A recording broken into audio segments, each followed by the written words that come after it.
Everyone, आज हम बात करेंगे DSM-5 एंड ICD-10 का डिफरेंस। अगर हम इंट्रोडक्शन में देखें DSM-5 और ICD-10 की क्या एब्रीविएशन है, तो DSM-5 is diagnostic and statistical manual of mental disorder and this is the 5th edition, that's why the 5 is denoted with it.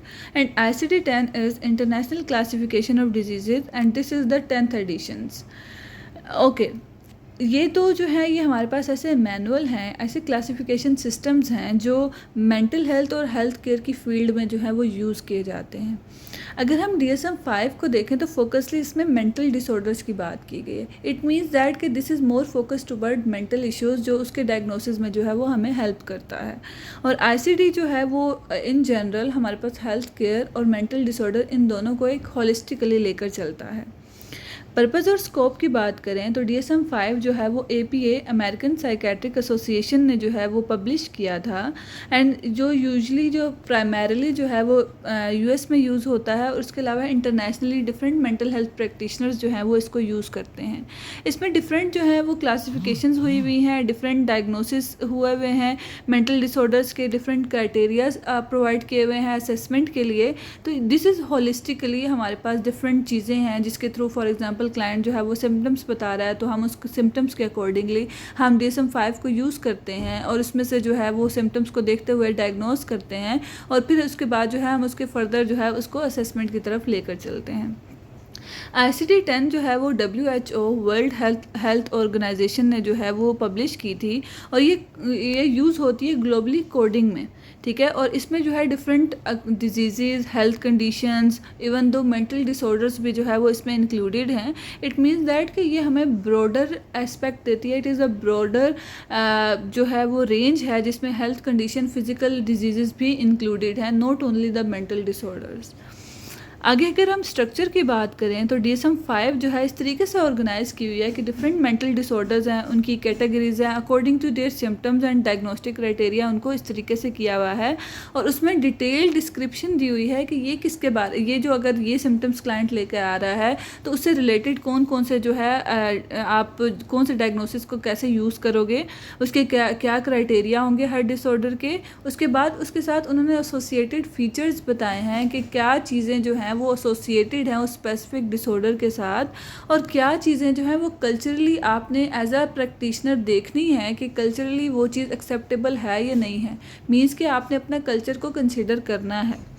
ICD-10 जो है वो फॉलो करता है हायरार्किकल स्ट्रक्चर को और ये ऑर्गेनाइज इस तरीके से चैप्टर वाइज हुआ है ऑर्गेनाइज, जिसमें डिफरेंट डिसऑर्डर्स को जो है वो लिखा हुआ है और ये यूजली जो है वो हमें डायग्नोस्टिक कोड्स देता है।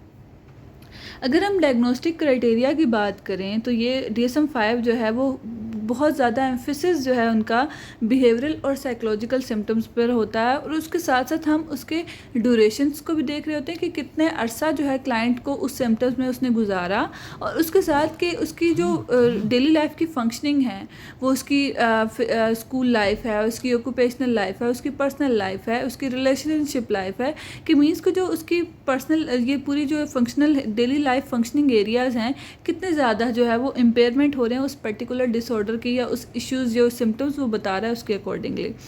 और उसके बाद जो है हमें डिफरेंट जो है वो असेसमेंट्स करते हैं, उसके अकॉर्डिंगली हमें पता चल जाता है कि क्या डिसऑर्डर की सीवियरिटी है, माइल्ड है, मॉडरेट है, स्वेयर है, प्रोफाउंड है। तो इस तरीके से हमें थोड़ा बहुत आइडिया हो जाता है।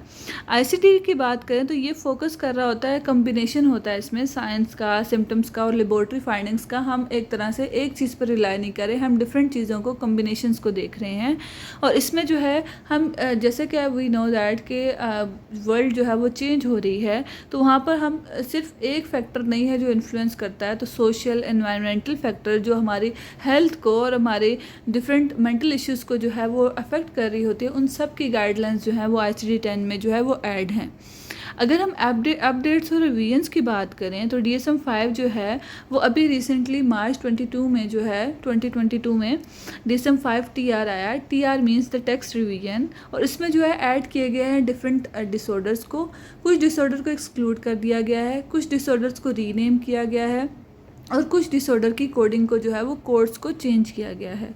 और अगर हम ICD-10 की बात करें तो CMS ने जो अनाउंस किया 2022 में कि हम जो है ट्वाइस अ ईयर कि वो लोग जो है वो अपडेट करेंगे ICD को, और उसमें जो है वो अप्रैल एंड अक्टूबर में आएगा। मींस कि अभी 2023 है तो यहाँ पर अप्रैल में जो है अपडेट्स आ चुकी हैं। अब इसके डिफरेंट डिजीज़ में और जो जो चीज़ें थी जहाँ जहाँ अपडेट्स की या कोड्स की एडिशन की या डिलीशन जहाँ जहाँ होनी चाहिए थी वो हो चुकी है, और अब जो न्यू कोड है वो अक्टूबर में जो है वो आएगा।